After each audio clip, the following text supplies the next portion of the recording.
पाकिस्तान में इस्लाम कब फैला और कैसे फैला। नमस्कार दोस्तों, सनातन मिस्ट्री में आप सभी का एक बार फिर से स्वागत है। दोस्तों, एशिया के अनेक देश इस्लाम के झंडे के नीचे आ चुके थे। इस्लाम के नाम पर समस्त मुस्लिम देशों में जोश फैलाने का काम महमूद गजनवी ने किया और उसे जबरदस्त सफलता भी मिली।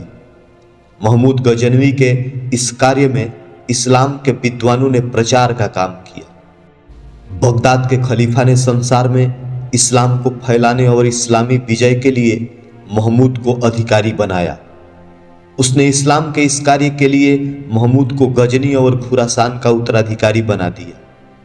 महमूद गजनवी ने इन मिले हुए अधिकारों के बदले में स्वीकार किया कि मैं प्रत्येक वर्ष इस इस्लामी युद्ध के लिए हिंदुस्तान पर आक्रमण करूंगा।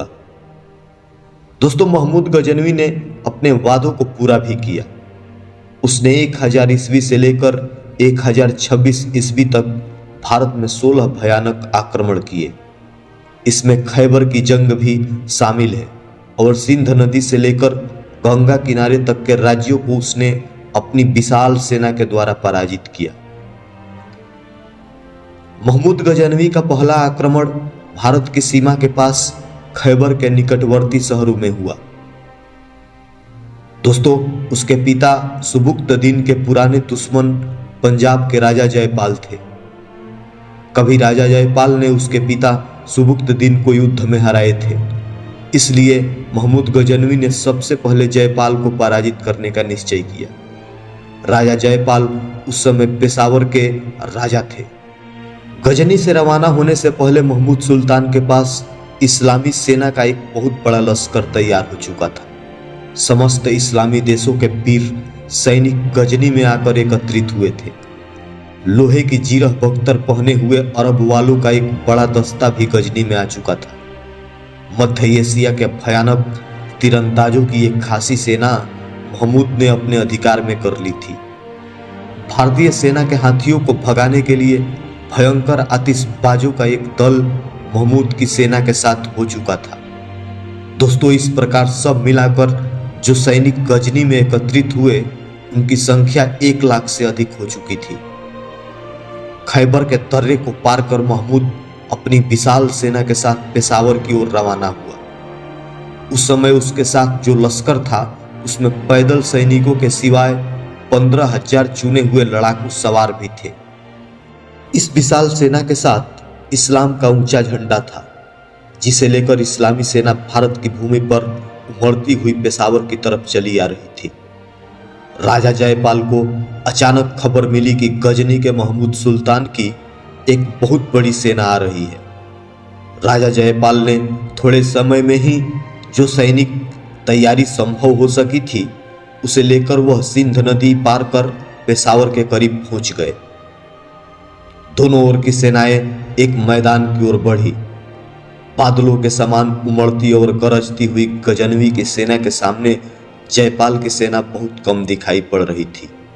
दोनों ओर से एक साथ आक्रमण हुए। बहुत देर तक दोनों सेनाओं के सैनिक बाणों की वर्षा करते रहे और उसके बाद महमूद की सेना ने आगे बढ़कर तलवारों और भालों की मार आरंभ कर दी। महमूद की सेना के सामने भारतीय सेना बहुत थोड़ी थी, फिर भी जयपाल के सैनिकों ने पूरी शक्ति के साथ उसका मुकाबला किया। दोनों ओर की फौजें एक दूसरे के निकट पहुंच गई थी और कई घंटे घमासान युद्ध होता रहा। दोनों सेनाओं के सैनिक एक बड़ी संख्या में मारे गए। युद्ध के मैदान में उन घायल सैनिकों का खून पानी की तरह बह रहा था। महमूद गजनवी की सेना को कई गुना अधिक देखकर राजा जयपाल इस बात को समझ गए कि मुस्लिम सेना को रोकना किसी भी दशा में संभव नहीं है। फिर भी वह युद्ध कर लेना चाहते थे। उनकी सेना थोड़ी थी, लेकिन युद्ध में पीठ दिखाने वाली नहीं थी। भारतीय सेना के सैनिक अधिक संख्या में मारे जा रहे थे, फिर भी वे युद्ध करने में अपनी बहादुरी का प्रमाण दे रहे थे। अचानक महमूद की सेना का जोर बढ़ा। मुस्लिम सेना का आगे बढ़ते देखकर भारतीय सैनिकों ने प्राणों का मोह छोड़कर भयंकर मार शुरू कर दी, जिससे महमूद की सेना को एक बार पीछे हट जाना पड़ा, लेकिन जयपाल के साथ आई हुई सेना थी ही कितनी। युद्ध में उसके बहुत से सैनिक मारे गए, बहुत से हाथी घायल हुए और बाकी हाथी भागने की कोशिश करने लगे। अपनी सेना की इस हालत को देखकर जयपाल की सवार सेना ने आगे बढ़कर युद्ध की स्थिति को संभालने की कोशिश की, लेकिन उसके साथ बहुत थोड़े सैनिक रह गए थे। अभी तक भारतीय सेना के सब मिलाकर 5000 सैनिक और अफसर मारे जा चुके थे। जो लोग युद्ध क्षेत्र में बाकी रह गए थे उनकी संख्या बहुत थोड़ी थी। इस्लामी सेना फिर आगे की ओर बढ़ी और तीरों की बरसात कर दी। राजा जयपाल के हाथी के आंखों में आकर एक तीर लगा। हाथी पीछे की तरफ भागा। यह दशा देखकर जयपाल के बाकी सैनिकों का साहस टूट गया।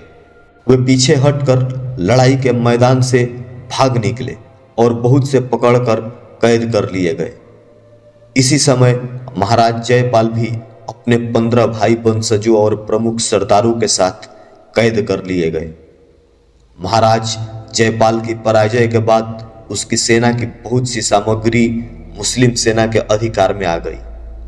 अन्य कैदियों के साथ जब जयपाल को महमूद गजनवी के सामने लाया गया, उस समय जयपाल के गले में बहुमूल्य एक हार था। उस समय उसकी कीमत 10 लाख रुपए थी।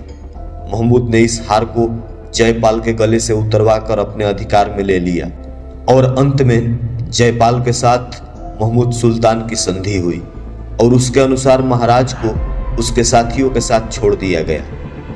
दोस्तों, पराजय का यह अपमान जयपाल के लिए असाध्य हो गया।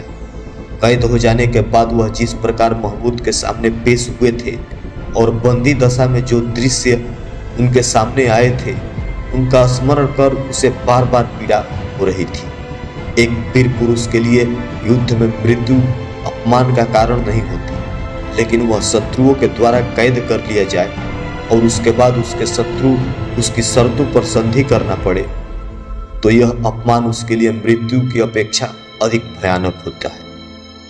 इन बातों को सोच सोचकर जयपाल का हृदय लज्जा से घायल होने लगा। आत्मसम्मान के आघात से दुखी होकर जयपाल ने अपने मंत्री और सरदारों के साथ परामर्श किया।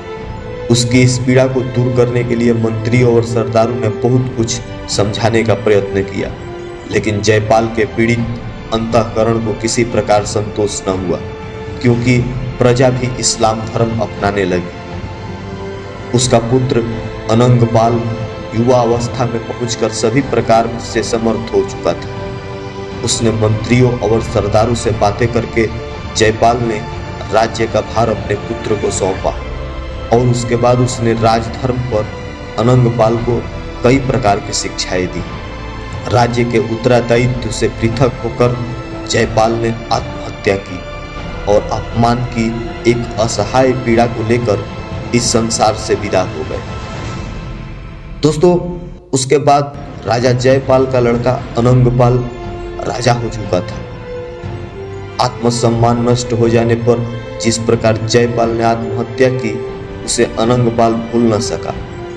इसकी सीरीज हम आगे वीडियो में जरूर लेकर आएंगे। वीडियो अच्छा लगे तो लाइक करें, शेयर करें और सनातन मिस्ट्री चैनल को सब्सक्राइब कर हमें भी सपोर्ट करें।